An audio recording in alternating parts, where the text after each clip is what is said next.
Hey everyone, welcome back to all my listeners.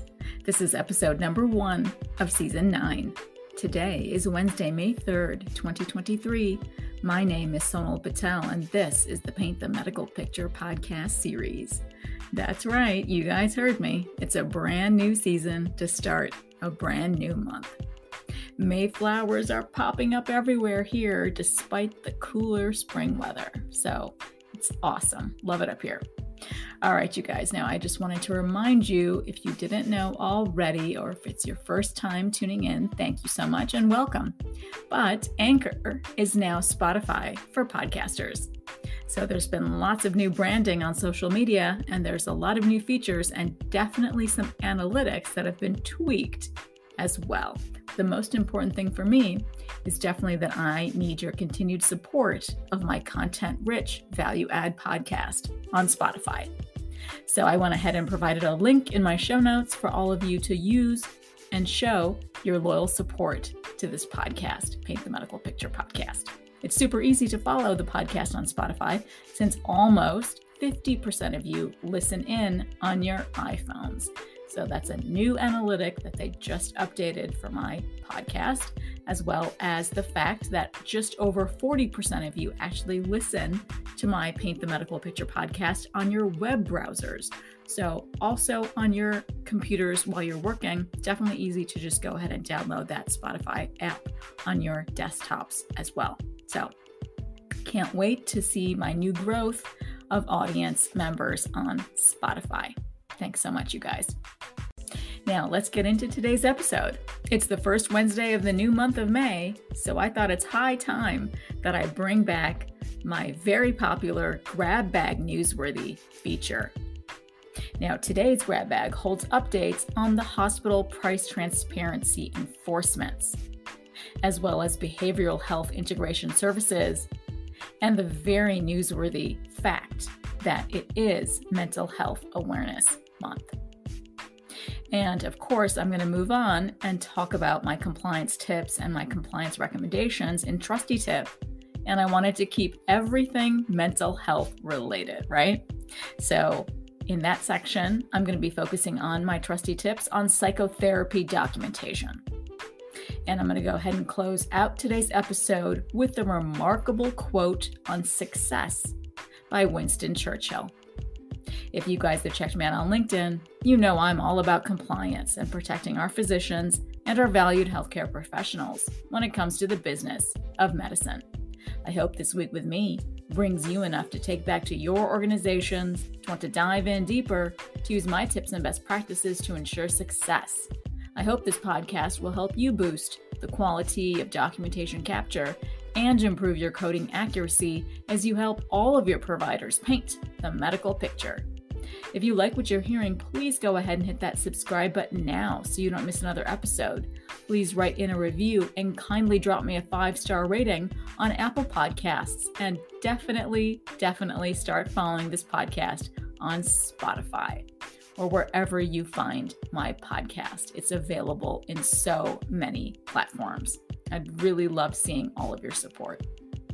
Now, as always, a friendly disclaimer. Remember, I'm bringing you the news, current healthcare industry news, my compliance tips and my compliance recommendations based on my over 12 years of experience in front office, in back end, in coding, and in billing for multi-specialty physicians, in compliance, and in auditing for both E&M and surgical operative reports. These are my opinions alone and are not to be construed as legal advice.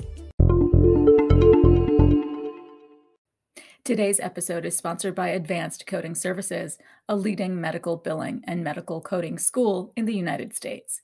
Whether you're just starting out or a seasoned professional, our training equips you with the tools and support you need to advance your career. Our medical billing and coding school meets your needs worldwide online or in person with one-on-one support throughout your training. We are committed to helping our alumni and credentialed medical community in keeping up their certifications by offering various avenues for acquiring your continuing education units. In addition to our Mastering the Business of Medicine retreats offered several times throughout the year in different parts of the country, we now offer memberships. You can conveniently earn your CEUs by attending our exclusive members-only webinars. Since our aim is to nurture and grow the careers of individuals who work in the business of medicine, we call our member area the Apple Orchard. Advanced coding services, educate, nurture, inspire, reaching back with a hand up. So let's get into today's Newsworthy Grab Bag feature. The first grab bag item focuses on the Centers for Medicare and Medicaid Services, that's CMS, their updates on hospital price transparency enforcement. Now, some background details include CMS's hospital price transparency requirements are authorized by Section 2718E of the Public Health Service Act, which requires each hospital operating in the United States to make its standard charges public. The Hospital Price Transparency Regulation establishes enforceable guidelines by which hospitals must make public the standard charges they have established. The regulation defines several types of standard charges, including number 1, gross charges, as found in Hospital Charge Masters, which is the list of all individual items and services maintained by a hospital for which the hospital has established a charge, absent any discounts. Number 2, the discounted cash prices, which are the charges that applied to an individual who pays cash or cash equivalent for a hospital item or service. And finally, third, those charges negotiated between the hospital and third-party payers. Now, hospitals are required to make these standard charges public in 2 ways. First, by a single comprehensive machine-readable file with all standard charges established by the hospital for all of the items and services it provides. And second, a consumer-friendly display of standard charges for as many of the 70 CMS-specified shoppable services that are provided by the hospital, and as many additional hospital-selected shoppable services as is necessary for a combined total of at least 300 shoppable services. This requirement can be satisfied through the release of a shoppable services file or by offering a price estimator that generates a personalized out-of-pocket estimate that takes into account the individual's insurance information. Now, there is a comprehensive review process that's involved. CMS has 3 main avenues for monitoring and assessing hospitals' non-compliance. Number 1, evaluating complaints made by the public. Number 2, CMS's review of individuals' or entities' analysis of non-compliance. And finally, number 3, internal audits of hospitals' websites. CMS prioritizes hospitals for comprehensive reviews based on the degree to which the hospital appears to be out of compliance with the hospital price transparency regulation. When initially evaluating complaints, if a hospital has alleged egregious violations, such as failure to publish any machine-readable file, that case is prioritized. Under the current enforcement process, the case cycle consists first of a warning notice with instructions to correct the deficiencies within 90 days. If a hospital has not come into compliance after 90 days, CMS issues a corrective action plan, a CAP, request with a 45-day deadline for hospitals to submit the CAP. Hospitals are then required to propose a completion date for CMS approval, which has ranged from 30 to 90 days on average. For hospitals that have not completed the necessary steps and come into compliance, CMS issues a civil monetary penalty, a CMP. To date, the average time to complete a case cycle is 195 to 220 days. Now, let's get into the crux of this grab bag item, the enforcement actions to date. CMS is leveraging automation to complete hospital reviews quickly, accurately, and consistently. By using automation to group complaints based on file types in hospital systems, CMS has increased the number of comprehensive reviews conducted from 30 to 40 per month to over 200 comprehensive reviews per month. As of April 2023, CMS has issued more than 730 warning notices and 269 requests for caps. CMS has imposed CMPs on 4 hospitals for noncompliance, which are posted and made publicly available on the CMS website. Every other hospital that was reviewed through a comprehensive compliance review has corrected its deficiencies or is in the process of doing so, and CMS helps hospitals come into compliance by conducting extensive technical assistance with hospitals throughout the compliance process. Now, updates have been made to the enforcement processes. As recently noted, CMS is engaged in continued efforts to ensure every hospital complies with the hospital price transparency requirements.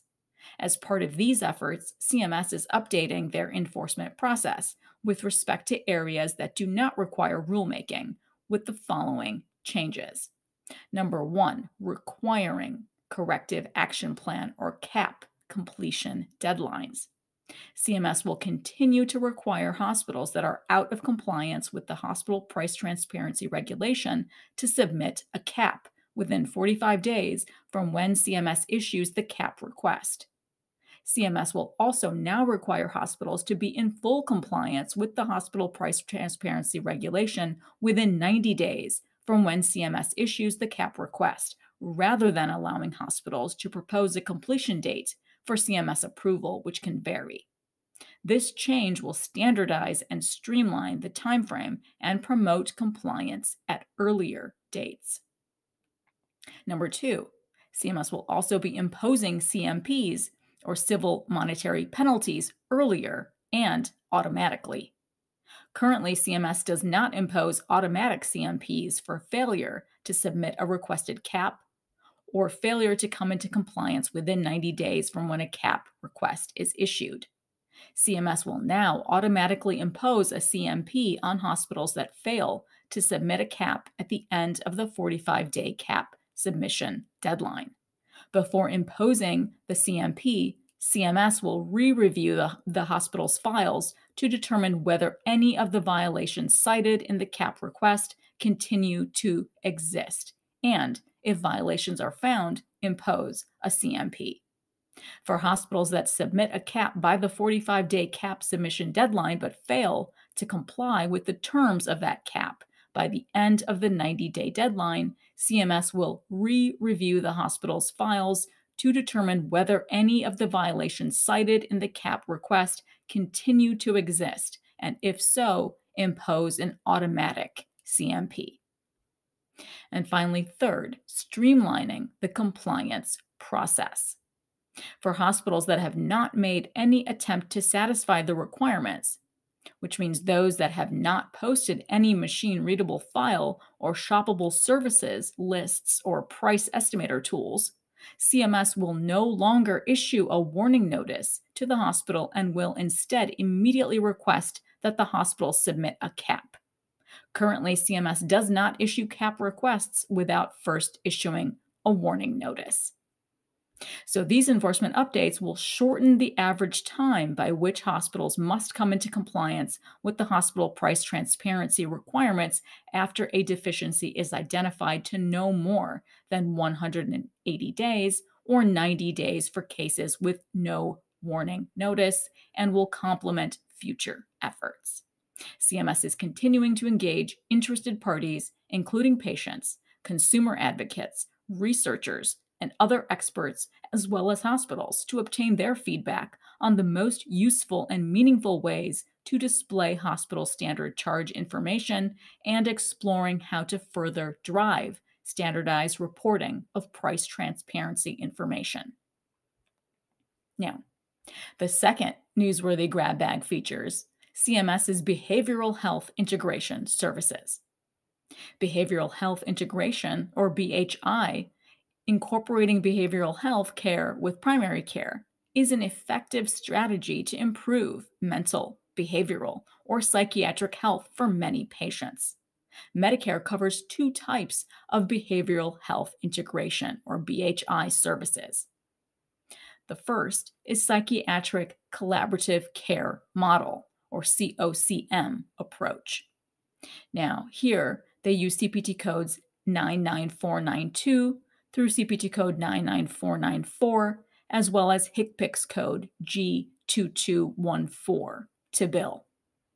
Now, the second type of BHI service is the general BHI services using models of care other than the psychiatric collaborative care model approach. And here you can use CPT codes 99484 and HCPCS code G0323 to bill. Medicare makes separate payment to physicians and non-physician practitioners for services they supply over a calendar month service period. Eligibility is based on the clinical judgment of the billing practitioner. Eligible conditions include mental health, behavioral health, including substance use disorder, and psychiatric conditions.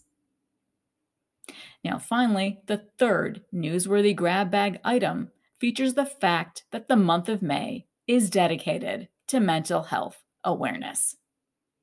Mental Health Awareness Month was first celebrated in 1949.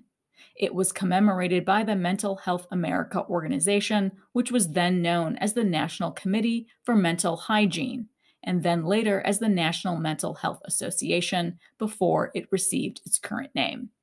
The association was founded by Clifford Beers. Beers was born in 1876 in Connecticut and was one of 5 children in his family who all suffered from mental illness and psychological distress.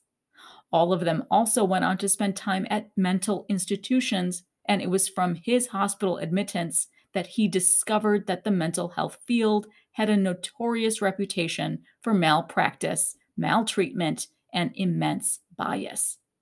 Beers went on to author A Mind That Found Itself, which is still a bestseller today. Gaining popularity and support from medical professionals, Beers founded the National Committee for Mental Hygiene. Beers and his colleagues at the association wanted to find ways to make sure that mental health patients not only received the right care, but also did not feel alone in their fight against mental diseases. Since 1949, each year, a theme is selected to be highlighted and celebrated throughout the month of May. Recent years have seen themes like Do More for 1 in 4, B4, Stage 4, and Nature. During the month, various events are held that are covered by media, as well as well-known figures like politicians and actors. Mental Health America also diligently releases a mental health toolkit for outreach activities. For example, during the COVID-19 pandemic's unprecedented times, Mental Health America chose Tools to Thrive as the theme to help people dealing with anxiety, stress, depression, and the like related to the pandemic. Now, the focus for the first week of May from the Substance Abuse and Mental Health Services Administration, or SAMHSA, is during the days May 1st through May 7th, and the focus of this week will be on spreading acceptance and support for the people we know and we love are experiencing mental health challenges. Now, some of the key messages during this week are when it comes to mental health, small actions equal big impact. So if you are worried about your mental health or are worried about someone you know, there are resources and people out there who are willing to help, no matter what your situation is. Talking about mental health helps promote acceptance and encourages people to seek help. Whether we share resources, encourage others to seek help, or simply are there for someone when they need us, we instill hope and can help others to reach out when they need to the most. And now it's time for my best practice tips in Trusty Tip. So in today's compliance tip, let's continue shining the spotlight on mental health. Let's dive into how to ensure your documentation for psychotherapy services are maintaining compliance when it comes to Medicare. Well, really almost any commercial payer as well. Now, besides the basics of making sure that you're documenting for the correct patient and you've provided a legible and valid signature, you need to ensure that your documentation clearly identifies the person performing the service, which means go ahead and include their title, their education background, as well as their credentials. Your documentation should clearly demonstrate the session's start and stop times and or the total time spent providing psychotherapy services to a beneficiary. Because remember, psychotherapy services are time-based. Also, ensure that your documentation demonstrates any type of telehealth methodology that was used, right? We should be used to that for these past 3 years, right? What type of service were you using? Audio, video, just audio? What platform were you using? FaceTime at the moment during the pandemic, and then be mindful of what you're choosing to use post-pandemic here in just a few days on May 11th, right? You have to look at all of your payer regulations on the telehealth modality as well to see what is still being covered. Now, let's move on. Let's also make sure that our documentation demonstrates the type of service being provided, right? So make sure that you include the therapeutic techniques as well as approaches, including the modalities and frequencies of the treatment that was rendered. And then your documentation should also always support the overarching medical necessity, right, for the psychotherapy treatment. And you need to support it with the evidence of the maladaptive behavior that supports the need for ongoing psychotherapy treatment. You need to provide the results of any clinical tests that were performed in the documentation. You also have to include the medication prescription and monitoring and management, if that is applicable to these types of psychotherapy treatments. You also have to include the summary of the diagnosis or the symptoms and the functional status, as well as include that treatment plan with goals, right? Also maintain the frequency of the treatment furnished, the prognosis, and the progress. All of that detail has to be documented. And then if you're happening to bill things under the dreaded Incident 2 guidelines of Medicare, make sure that you understand Incident 2 policies and bill things correctly. I've talked about Incident 2 in several previous episodes, and Incident 2 is a beast of its own, which I won't disclose on today's episode, but I can circle back to it if any of you reach out with any questions you have on Incident 2 billing. But you have to make sure that your documentation includes the evidence of the billing provider's presence in the office suite, as well as ongoing participation in the patient's care.